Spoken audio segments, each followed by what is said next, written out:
Okay, well, here we are on the drill down in the lockdown. It's good to see you. I'm just setting up my phone as I normally do so I can see your reactions and mute things so that they're not doing too much here. Here we go. Oh, I better turn that down. Shum. Okay, well, again, hi, I'm Nathan, and this is Camden Haven Anglican Church Drill Down, but what we're going to call it at the moment is Drill Down in the Lockdown. So I hope you guys are going okay. I have been away for a little while, and so I've been trying to remember how to set up all my stuff, and I think we've got it there. I forgot the notes last minute, but anyway, I've got them now, so it's all good.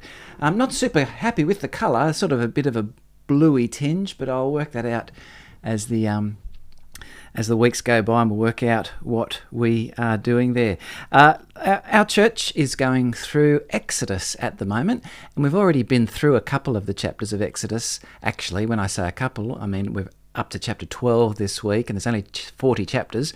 So we have done a couple of weeks already, and because I've been away, we haven't been doing the drill down, but we're going to catch up a little bit, so I'm going to move at a reasonable pace, and we'll see how we go. So I really encourage you to put any questions that you have in the live chat, as a bunch of you are already doing the live chat. We've got Ray and Daisy there, and we've got Marge waiting anxiously to start. Hopefully it started for Ray. Donna's here, and Linda and Ben and Carlene, and Greg Jamison. Goddaughter, everyone. What does that mean? Are you announcing something? I think you mean, message retracted. He's going to say good evening, everyone, I think. And hello from Alan and Cheryl. Good to see you as well.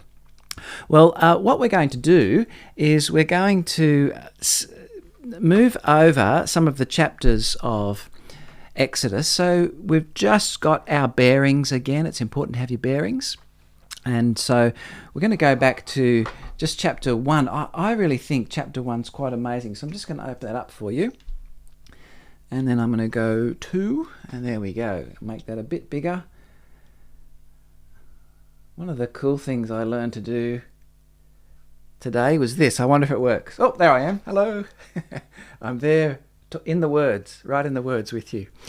So what we are going to look at is we have a quick look at chapter 1. Just some of the things I want to point out to you as we look at chapter 1.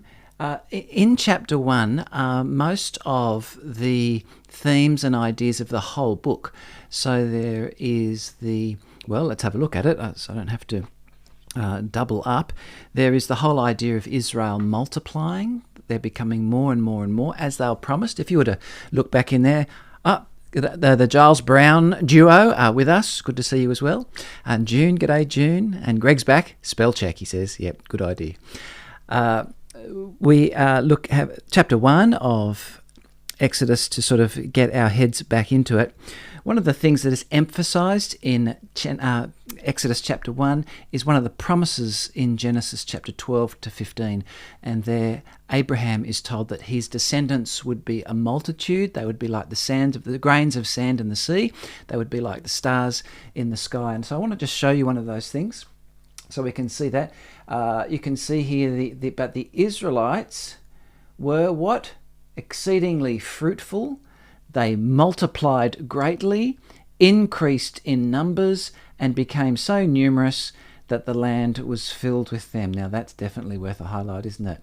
So, I mean, nothing like overstating something to get the point so that you don't miss it. Exceedingly fruitful, multiplied greatly, increased in numbers, and became numerous so that the land was filled with them. So there we have the context. This is the promise of God to Abraham that his descendants would be a multitude, but it's also the problem. The multitude of the people becomes to Pharaoh because he's saying they're everywhere. If they become too numerous, there we go. So he says they've become far too numerous for us. There you go, that's being repeated there. We must deal shrewdly with them, or they will become even more numerous and if war breaks out, we'll join our enemies and fight against us and leave the country. So in some sense, his decision and concern about the Israelites is probably pretty well founded. There's a whole bunch of them. They're slaves. They're growing and growing and growing. There's more and more and more of them. He's worried.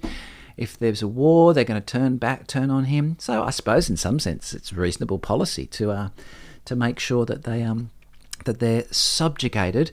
It's not good policy. I'm just saying I can understand probably why Pharaoh would make a decision like that, given the time and context that he was in.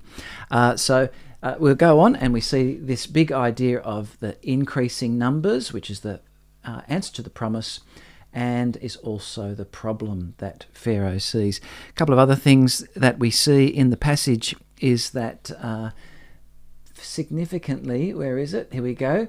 There's a new king, then a new king to whom Joseph meant nothing came to power in Egypt.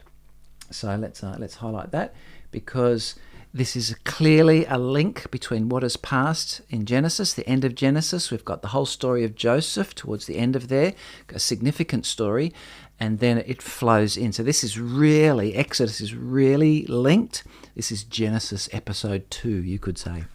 So there we go. In chapter 1, there is multiplication, there is oppression by the Pharaoh. Then there is this bunch of people. So what the Pharaoh decides to do, doesn't he? He decides to see that every boy is killed and let every girl live, but the midwives don't listen, and they say, "Why have you done this? Why have you let the boys live?" And the midwives here, they say, "The Hebrew women are not like Egyptian women. They are vigorous and give birth before the midwives arrive." Now, really, that was sort of a bit of a porky. They told a lie. They deceived, in some sense, Pharaoh. But this is the continuing story. We need to see, as we said, this is Genesis part 2, that right there in the beginning, there is Adam and Eve, where they've sinned, and one of the first promises in Genesis chapter 3 and verse 15 to Eve is that her offspring will be hated by the serpent. The serpent will bruise her heel, but she will crush his head. And what we begin to see is a whole bunch of women crushing the serpent's head. And here, Pharaoh, at some sense, is represented as the serpent. Remember, he would have had a serpent sticking out of his head, those Tutankhamun pictures. And the women here are the ones who are the good guys. And you know they're the good guys because God was kind to the midwives, in verse 20 there, and the people increased and became even more numerous. And because the midwives feared God, he gave them families of their own. So I just noticed one of the things I need to do is here. I need to just adjust all this, don't I? This bit here. It's sort of a bit... doesn't really match in well. But anyway, as we see right at the beginning, most of the themes of the rest of Exodus are hinted at or unfolded. So we've seen things of Pharaoh, we've seen things of the oppression, of slavery, of it being hard, but also of people escaping. Now, think of their midwives. This is the birth of a nation. So midwives are the heroes right at the very beginning. And even there is these children are being saved through waters, aren't they? The waters of birth. They are being rescued from Egypt by faithful Israelites. So there is a whole bunch of themes that are occurring there and reoccurring, and we're meant to pick those up. That moves us into chapter 2, and chapter 2 is really an introduction to Moses, an introduction and a commissioning of Moses. Let me make that a bit bigger so you can see it. And we see here a man of the tribe of Levi married a Levite woman. She became pregnant, gave birth to a son. When she saw that he was a fine child, she hid him for 3 months, but when she could hide him no longer, she got a papyrus basket. Now, do you know what? See what is happening here? Let's see. She got a what? papyrus basket, and she coated it with tar and pitch. Now, there's something we miss here when we look at that. We look at that and we go, yeah, okay, basket, and we sort of forget about the tar and pitch. What does that really mean? Then we draw pictures of it, and there's little baskets, and there's the mum putting it into the water, that sort of thing. Well, the word for basket, the word that has been translated basket up in that passage there, is actually the word ark. The exact same word as Noah's ark. And what is Noah's ark covered in? Tar and pitch. So we've got a new ark. We've got a new little rescue happening here. Remember, Exodus is Genesis episode 2. So there's strong themes and strong threads moving right through the whole of them. So Lois and Gary, I suppose, one of the two, have asked, do we know the name of the new king? No, we don't know the name of the new king. There's a whole lot of guesses as to which king that is. Now, I think what we need to see is this king is the same as Pharaoh, king of Egypt. And this king in chapter 1 is a different Pharaoh king to the Pharaoh that later on won't let the people go, because this king dies and another new Pharaoh turns up. You could sort of miss that because it only happens like in one verse. I don't think it's really important which king or which Pharaoh it is. But there are, when people try to date it, they come up with a number of different kings that it could have been. And probably one of them are right, and most of them have got close, something like that. I'll do a little bit of checking out, give you the names if you like. You can check that out. If you even just looked up on Wikipedia, some pretty good stuff on that as well.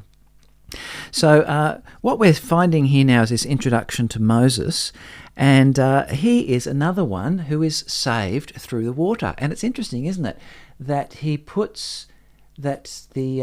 mum puts him, where does she put him? Among the reeds. Now, okay, oops, let's do that. Let's do that green as well. So here is mum made an ark and put it in the reeds in the water. This is the bookends to Israel going through the sea, and that sea is called the Sea of Reeds. It's often called the Red Sea, and I think that's mistaken. It's actually better the Sea of Reeds. And here we have Moses going through exactly that which the whole of the nation will go through. So in some sense, he's sort of he's an Exodus man. He's going through that. So to very quickly see here, when the writer of Exodus is writing, he's introducing Moses, but he's not giving a detailed biography of Moses by any means. He is very selective in what he chooses. Now, this particular episode that he chooses is obviously at Moses' birth. He's only 3 months old. He's been put into the Sea of Reeds. He's gone through the waters. And ironically, the one that is trying to oppress actually ends up being the one who pays for and brings up Moses. Now, there's more of that story there, and it would be good for you to have a read over that. It doesn't take very long to read over it, and don't read over it too quickly, because that's one of our mistakes. We read far too quickly, and to get reminded about that whole story. Now, let me just say at this point, if you do have a question, you can put that question in the live chat there, and when I remember to have a glance at it, I will check it out, and then we'll pause, we'll have a think about it, and if I've got an answer, I'll give it to you, and if I haven't, then I'll find out some other way. So that's a reminder about the live chat. Give it a go. It's also good just to see who else is there. A whole bunch of people, most from church, and you will know some of them and not know others. So just to thinking here, and as I was talking about, the events of Moses' life are very selectively chosen. And that is because the writer, the author, or I should say authors, have a theological agenda. And that theological agenda is causing them to pick and choose what they decide to record.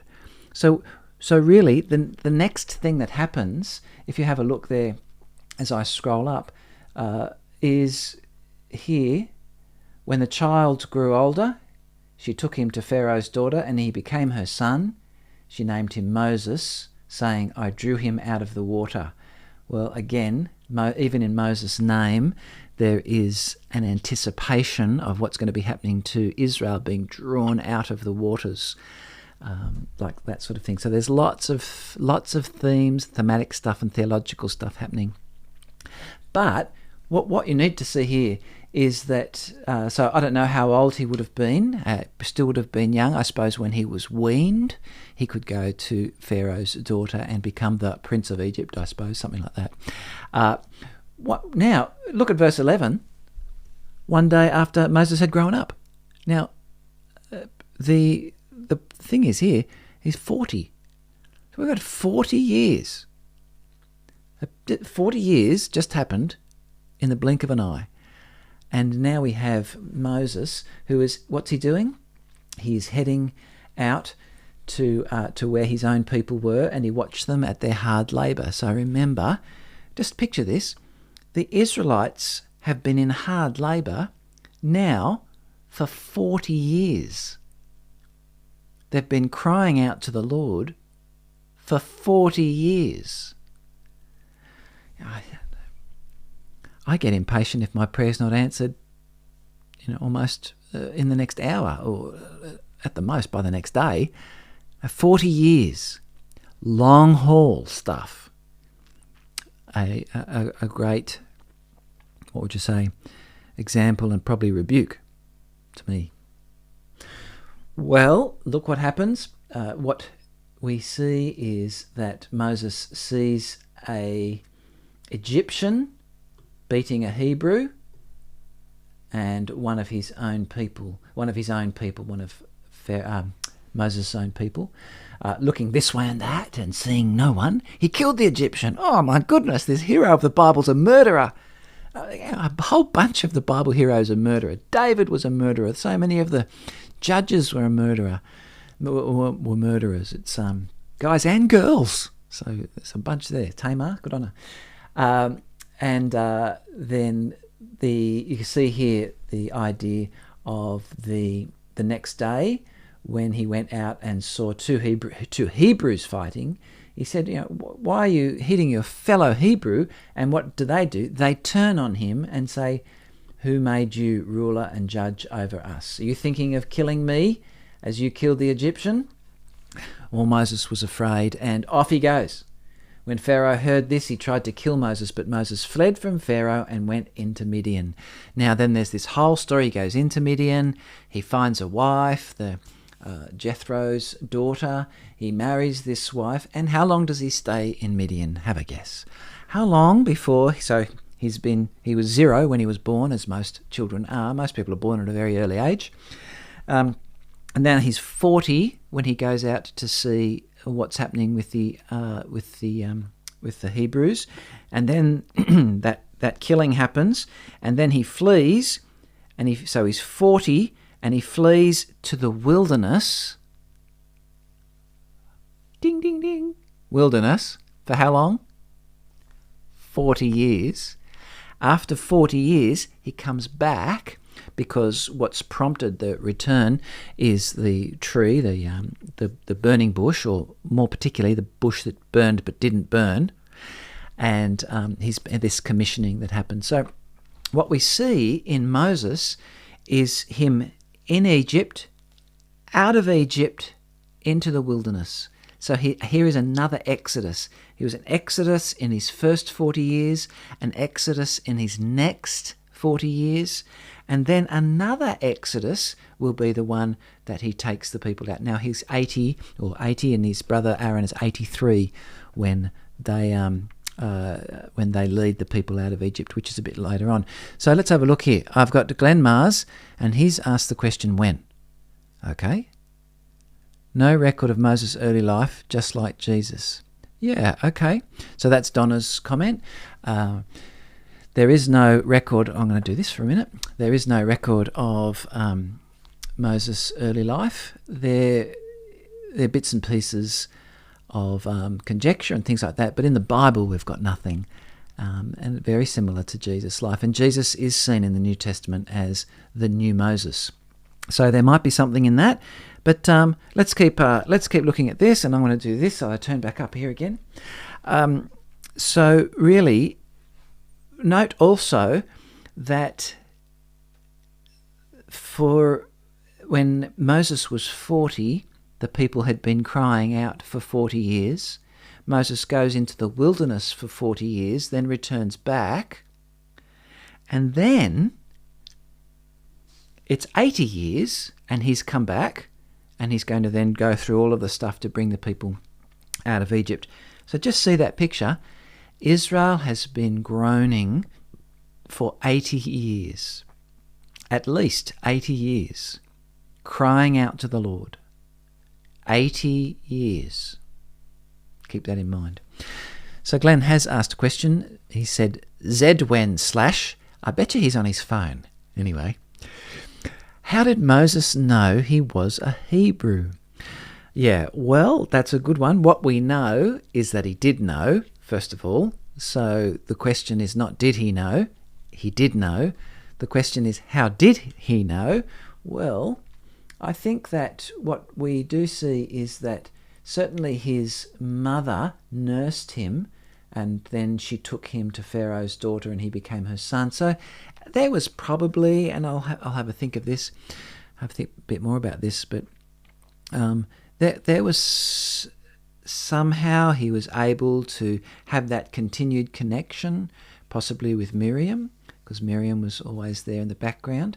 And there was that connection there with Moses' real mum. That's all I got. I think there was enough connections there for him to know what was going on. So I will keep thinking about that one. That's a good one to think about. Now I wanted to go through all of this quick. So I suppose in what we need to see is that Moses, in his introduction and commission and call, is really described as the Exodus man. He's had one Exodus every 40 years, really, sort of. He has an Exodus when he's a child. He has an Exodus when he's 40. He'll now have another Exodus when he's 80.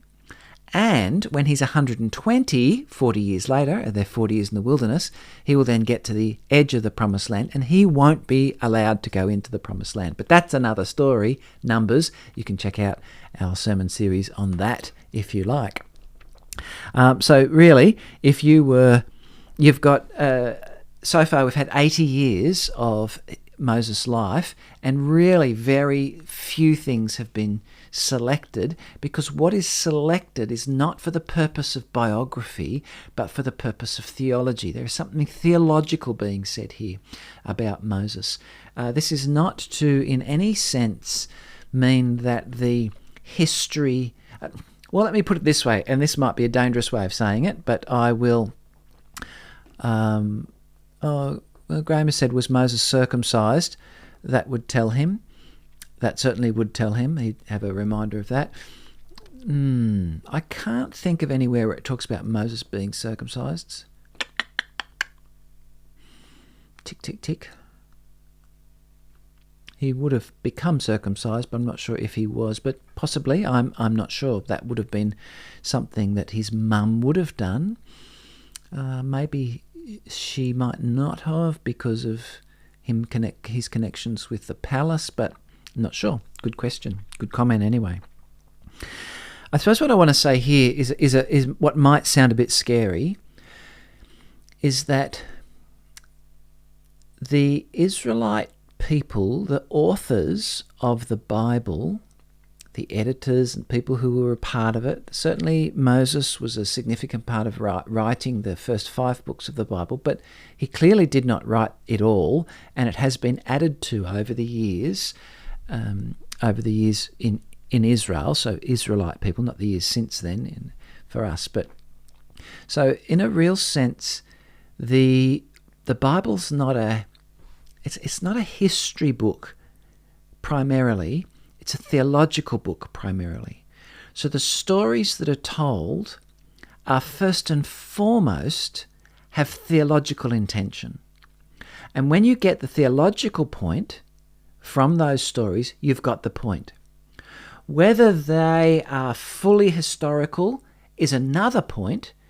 It may not have been, let me just throw this out there, it may not have been that Moses' life was neatly sectioned into 40-year periods. This happened when he was 0, this happened when he was 40, this happened when he was 80, this happened when he was 120. But you can see there that those are periods of 40. And Israel, they're not trying to trick us. They just wrote differently to us. They had different rules and different ways of, and that's right. So Cheryl and Alan have said throughout the Bible 40 is a significant number. That's absolutely right. So the 40 days and nights that it rained in the ark, the 40 days and nights of Jesus being in the wilderness, those sorts of things. It's a long period. Doesn't there have to be 39 days, 40, now I can have something to eat? No. It's a theological intention that shapes how the history is presented, but it does not diminish necessarily the history. It just says the history is secondary to the theological point that's being made. So that's what we're on about. I'll pause there. I believe she did, Marge. Oh, now Marge has asked a question, has she? And I missed it.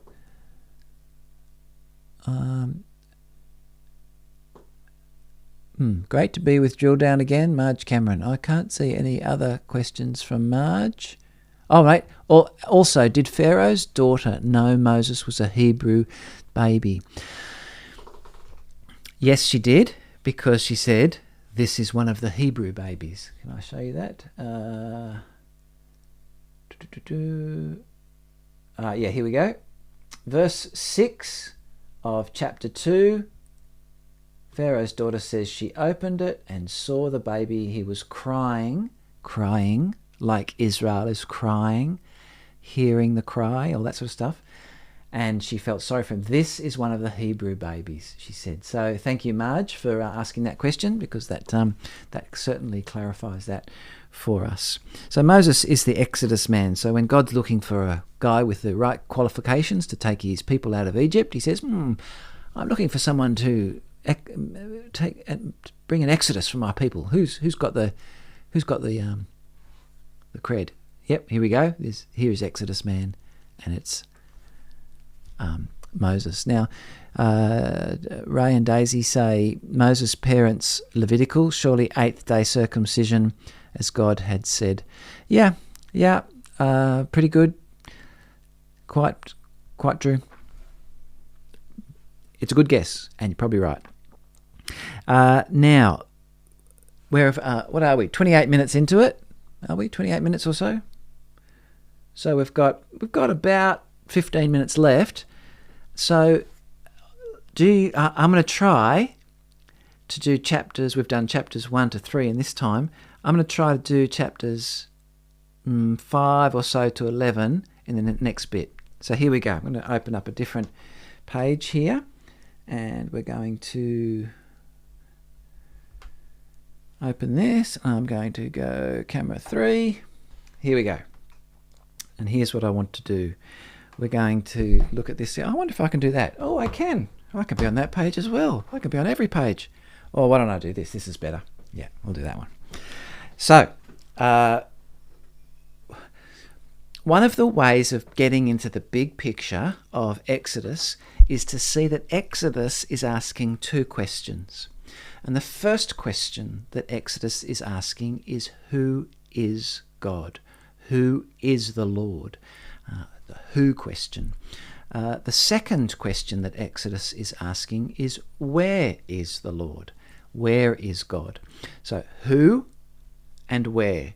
If you can get both of those ideas, who and where, you've really picked up where I think Exodus is looking at. So the who question is in the beginning part, right up to about chapter 20, and then from about chapter 20 onwards, the where question is happening. So there's the Mount Sinai and the tabernacle. There is the where, God dwelling with us is the emphasis. But we're back in the who section. And I want to show you a couple of reasons why I think that this who section is really important, because it's in here that we can see. So I'll just do that. So have we got any questions? I better check that.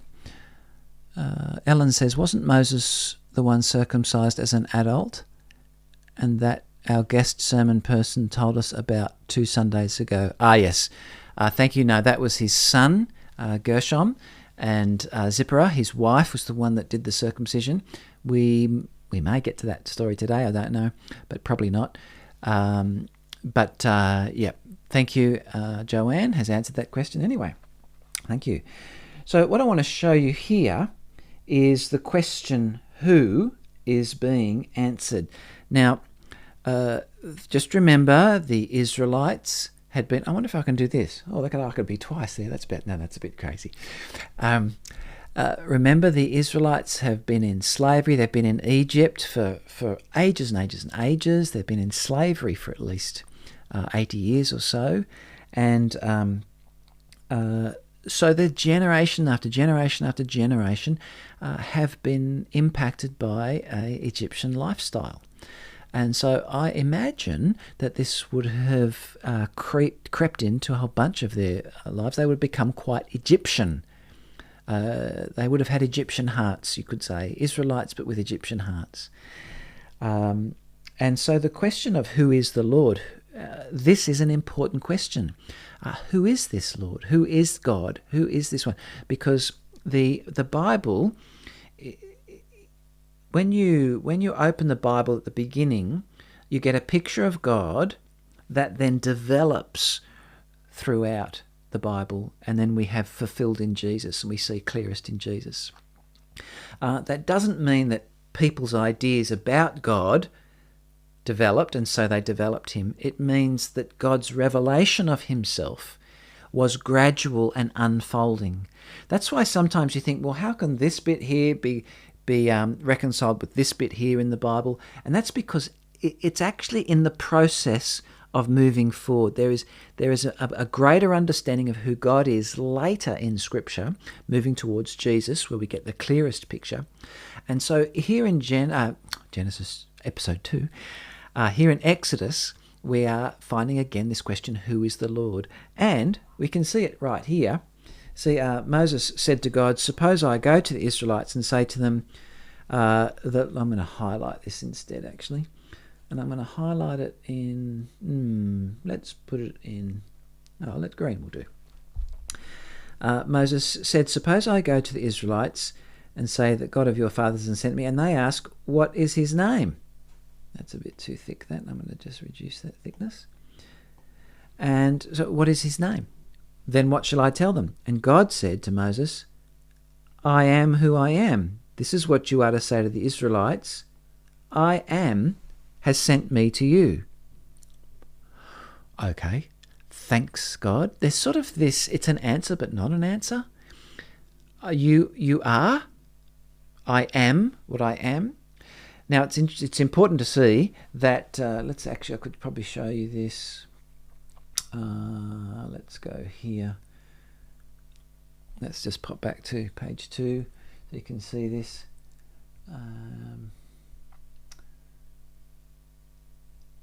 It's important that we see just in verse 12, before he says that he is I am, he says, I will be with you. He's saying, you can be confident because I am with you. Joanne says, I find it easier to follow when you are in the corner. Okay, I'll see how I go. And then, so after he said, I will be with you, he then says, I am who I am. That's actually very hard for me to do. There we go. I am who I am, Moses said.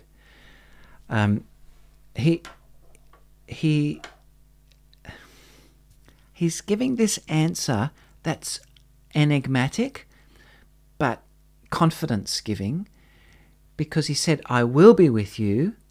What's your name? I am what I am. I will be. I am. And he said, I will be with you. He is saying, I am the God who will be with you. The with you God is the one who is. He goes on afterwards, and I need to, sorry, Joanne, I'm going to go to that one and then to that one, because he says, God also said to Moses, say to the Israelites, the Lord, the God of your fathers, the God of Abraham, the God of Isaac, and the God of Jacob, has sent me to you. This is my name forever, the name you shall call me from generation to generation. I am has sent me to you. I am the one who will be with you. I am the one who was the God of your forefathers. I am the one who hasn't changed. Who am I? Tell them haven't changed has come to see you, that sort of thing.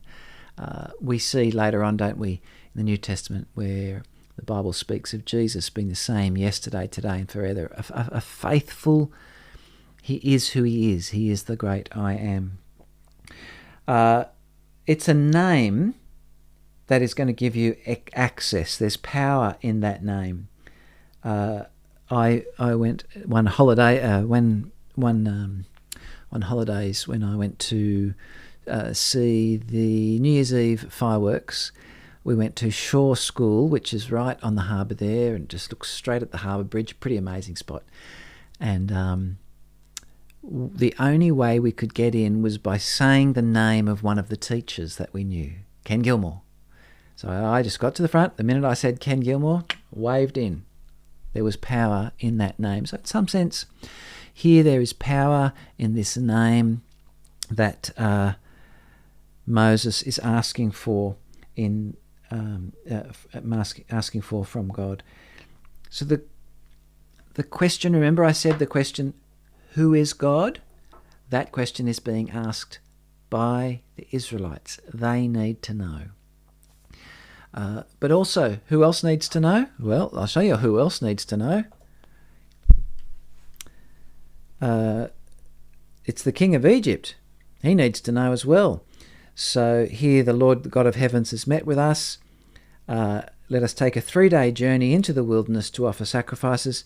But God says, but I know that the king of Egypt will not let you go unless a mighty hand compels him. So I will stretch out my hand and strike the Egyptians with all the wonders that I'll perform among them. After that, he will let you go. Let's go down here. Chapter 6. The plague. So what we're seeing there previously was that the plagues are required. We're asking, why are the plagues there? The plagues are required to convince Pharaoh to let them go. Hold that idea. He's finding out who the Lord is. We'll get to that again in a second when we get to chapter 5, which is chapter 7. Okay. Chapter 5, verse 2 I want. So I'm going to find that here because I haven't put that in my notes, but it is in my head. And I want to do that for you. And let's have a look at that. Look at that one, and we'll do that. So what I do? Pharaoh says, here it is. Remember that question? Who is the Lord? Who is the Lord? Moses asks the question. Pharaoh asks the question. The answer to that for Moses, I am who I am, the one who will be with you, the God of your fathers. The way that Pharaoh is going to be answered is by these plagues. These will be the mighty hand of God, who will be judgment against the gods of Egypt, who will show who he is. And there is a bunch of things that we can say. So you can see there, chapter 5, verse 2, that idea of who is the Lord is being continued. Now we'll go back to there, and I'll go super source so we can check that out. How are we going? Any questions there? Oh, yes. Okay, good. All right. Have a bit of a pause. Get your head back together. How are we going? Haven't got much time, have I? Okay, here we go. We're going fast. So the question, who is the Lord? The answer is given to the Israelites. The answer will be given to Pharaoh. And we're going to look at chapter 6 then. Then the Lord said to Pharaoh, "Now you will see what I will do to Pharaoh," to Moses.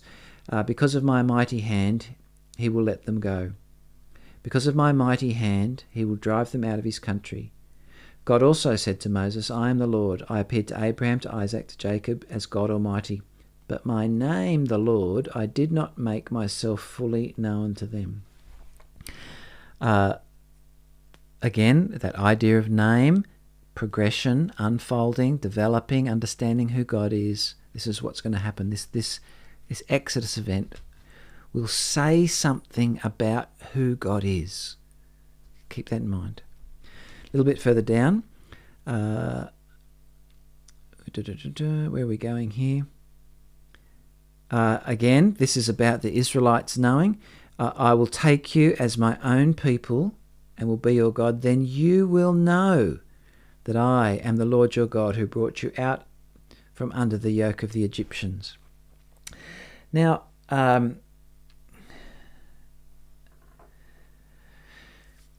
think what we're seeing here, didn't God harden Pharaoh's heart? In that case, God is also showing the Israelites who he is. That's right. So I might come back to that if I've got time. I'm worried about my timing. But anyway, just on this whole thing of his name being known, his name, the enigmatic answer of "I am who I am," or "I will be who I will be," is a way of God saying that you will know me, you'll know my name by my actions. So we might say, "Oh, there's someone whose name is Grace. They are really living up to their name if they do gracious things." We say, "Oh, well, you're living up to your name." But we know the name and see they're living up to it. God's name is different. It's the other way around. We only know his name when we see his actions. So we see his actions are graceful, full of grace, and we say, "Oh, his name must be Grace." He is understood and shaped and defined not by some name given to him, but by his actions. And this is how we must understand God, that we understand him not because we've been given a name, but because we see what he is like. We see he is faithful, so his name is Faithful. He is gracious. He is all these things. Jesus, Jesus, the name really is Joshua, means God saves. Now, do we know that God saves in Jesus because of his name or because of what he did? Well, because of what he did, but it makes sense. So the Israelites are to know that this God is one who is to be trusted because he has shown himself faithful, and they are to keep looking out and looking to him. All right, so I'm just going to think about how to wind this up. I think this is important. Who is the Lord? The Israelites have to know. Egypt, Pharaoh has to know, and Egypt has to know. But look at this. "But I have raised you up for this very purpose, that I might show my power in you, and that my name might be proclaimed in all the earth." Recapping. Who is the Lord is the question in the first half of Exodus. Who needs to know that? The Israelites need to know. Pharaoh needs to know. Egypt needs to know. And the earth needs to know. The whole world needs to know. So this event of the plagues and the Exodus is going to shout out not only to Israel, not only to Pharaoh, not only to the Egyptians, but to the whole world what God is like. Now, interestingly enough, in Joshua, when we come to Joshua, we meet a woman called Rahab. And what is it that Rahab has heard about? She has heard about, look at chapter 2, I think it is. She has heard about what the God of the Israelites did for the Egyptians. So she says, I'm going to be with you people. And then she turns up in Jesus' genealogy as well. Bit of a spoiler there. Okay, so I don't think we've really got time to talk about the hardening hearts. Maybe I'll have to work out how to do that. On Sundays now, after the 10 a.m. service, we're going to have a maximum 15-minute time of immediate response to the teaching. So this week, as the service finishes and as we have the last song, the live stream won't stop, and Tim and I will sit down and we'll just chat through some of the questions that have come through during the service. So there'll be text message, and you can do it online as well. Send your questions in, and then what is good is not so much that we answer the questions, but that what is good is that you hear the questions that other people have got. You go, oh yeah, that's a good question. And then we say, okay, we may have an answer to it, or we may say we're going to investigate this more. But it is doing what we want to be happening all the time at church. We want people to be engaging with the teaching and with the Word of God together, and not just defaulting to talking about how many COVID cases there have been, or the footy, or whatever it might be. Now, all those things are great to talk about and important. Go for it, but don't leave it there. This is one of the ways that we'll do it. So I think it'll be fun. It'll be another way for us a limited time for us to feed back on all of that. So I'm just going to have a look to see whether I wanted to tell you anything else. Yeah. One of the questions about the judgments is COVID judgment? Is the earthquake in Haiti a judgment? Was the tsunami in 2011, whenever it was that a judgment? Is God judging people today? That's something we'll talk about on Sunday, and to think through those sorts of important things. What else did I want to say? I think probably we should leave it there, because according to my watch, our time is up, and I like to keep my promises as much as possible. That will stick to time. So, in summary, Exodus has two questions. Who is the Lord, and where is the Lord? You could say it has two problems: ignorance and distance. Ignorance of who the Lord is, distance where the Lord is. The who is the Lord is going to be answered in that first 20 chapters. And so far we've found that the who is the Lord is being answered. Pharaoh's question, who is this God? Moses' question, who shall I say sent me? Who? There's an owl in the place somewhere. Those are the questions that are being answered. And that's where we need to look. Now, what's important for us to see is that the who question being answered is, who is the Lord? He is the rescuer. He is the redeemer. He is the faithful one, the God of Abraham, Isaac, and Jacob, but he's also the redeemer. This is a big theme. He redeems Israel, and that final plague is the plague of death. The firstborn die. So what's happening to Israel is they are being literally rescued from death. They're being redeemed from death. So he is the one who rescues from death. Now, do you see that when you say who is the Lord, and you find out that he is the one who rescues from death, the Redeemer, the rescuer, there is then an implication for you and I. We'll ask the question, will I trust that God? Will he keep being like that? Well, he will keep being like that, because he said, I am who I am. I'm not going to change. I'm the same yesterday, today, and forever. You can trust me. Stop basing the confidence of your faith on your own performances. That's something I do. I do that all the time. I have to keep telling myself, I know, Lord, that I let you down and disappoint you, but I see that you are the rescuer. It's not me, the ladder climber, but it's you, the rescuer, that has me. So I take refuge in your name. The name of the Lord is a strong tower. The righteous run into it and are safe. That's one of the Psalms. Okay, I think that's enough for the first week back. I had to give you a little extended version because I had to catch up on quite a bit. It's good to be with you tonight. Thank you so much. I look forward to Sunday. So remember, we have an 8 a.m. and a 10 a.m. live stream now. And after the 10 a.m., there'll be that 15 minutes of reflection on the teaching, and that you're able to put in your questions. There'll be a phone number to be able to text questions into, or you can write them into the live chat. Or if you're watching the service later in the day or another time during the week, if you put your questions in the comments, then we'll come back to you personally and talk through those things. Okay? We should have some sort of musical outro, but I don't have a musical outro.